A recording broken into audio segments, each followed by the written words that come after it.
Hello there, and welcome back to the Musical Mates YouTube channel, and welcome to Piano and Keyboard with me, Mr. King. Today, we are going to learn how to play the Stranger Things theme tune on the keyboard, which we can hear there. There it is. Now then, before we can learn how to play this, we have to understand a little bit about what an arpeggio is. Okay, arpeggio. So basically, we know what a chord is, where we have three notes at once there. That's a chord. But if we play the notes separately, then it's an arpeggio. So we've broken the chord up. Okay, so that's a chord. And then if I break the chord up into separate notes, we play it like that. It sounds like that. C, E, G.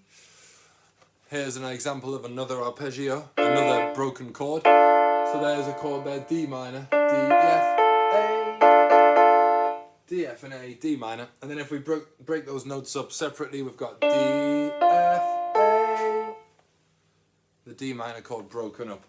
Now usually arpeggios have more than 3 notes in them.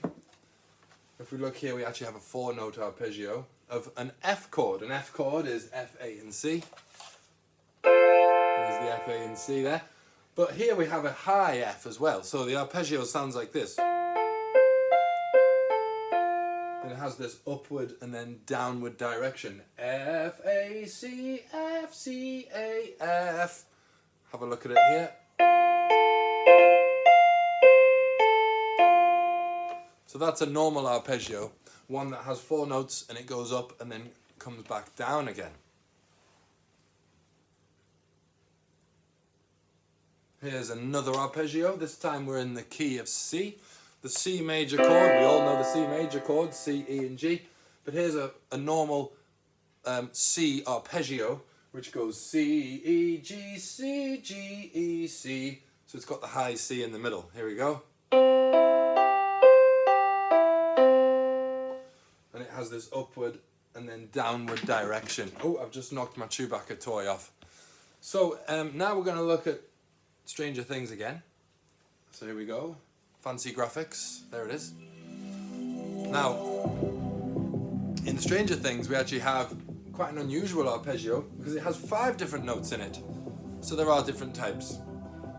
5 different notes. It's like the C major arpeggio that we just looked at, but it's got an extra note in it.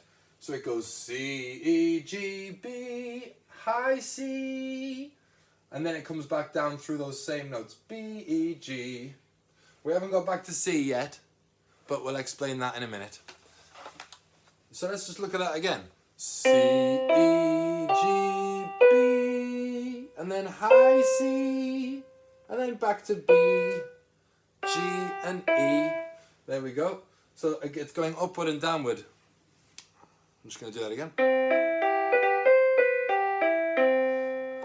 Now, if you want to make it sound a bit more like the Stranger Things theme, if you have a keyboard with different sounds on it, then you can try and find what you call a synth sound. Most keyboards have a list of sounds, and I'm going to look for the one that says synth lead.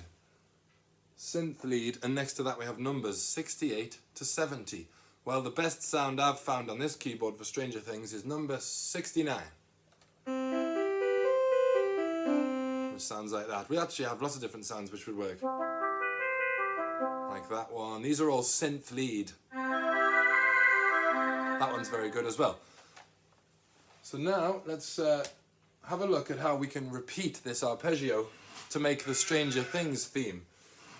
C, G, B. Sorry, C, E, G, B, C, B, G, E. And then we're back to C. We're starting again. C, E, G, B, C, B, G, E. So I repeated the arpeggio. I did it twice.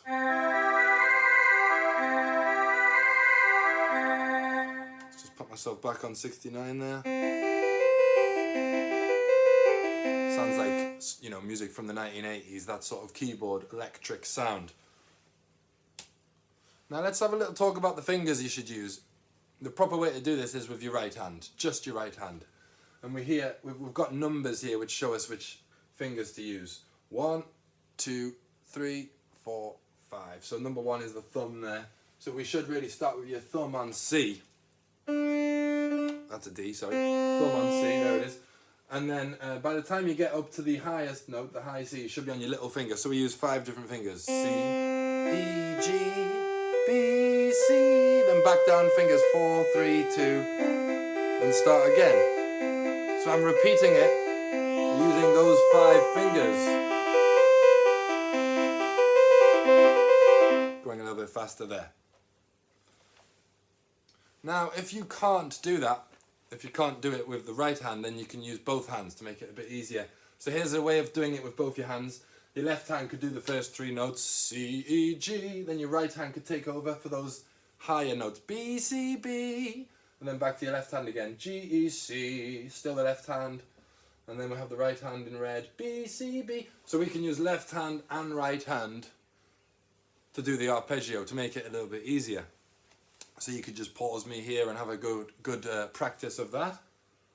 Now another thing you can do to make this even more like fancy is to put the left hand in. So this means that your right hand is doing the arpeggio all by itself, and your left hand can then do the really low notes that go with it. So here, as we can see, there's a low E there that goes with all the arpeggios. It's very long. E. You hold that down all the time. Then you change to C, and then here we change back to D again, and then we start that again. Now I can't do that on here, so I'm just going to jump on the piano. So here I go. You won't be able to see me, not all of me, but I'm going to use my right hand to do the arpeggio, and I'm going to use my left hand to do the low notes. You can see my left hand, here it is. So the first left hand note is E, then C, then D, and we start again. E, C, D, E. Right, so that is how you play Stranger Things on the keyboard. So, you know, feel free to rewind me or pause and practice all the little bits that you like. Hope you've enjoyed it. That is how we do Stranger Things on the keyboard. And thanks very much for listening. This has been the Musical Mates YouTube channel. See you again next time. Bye.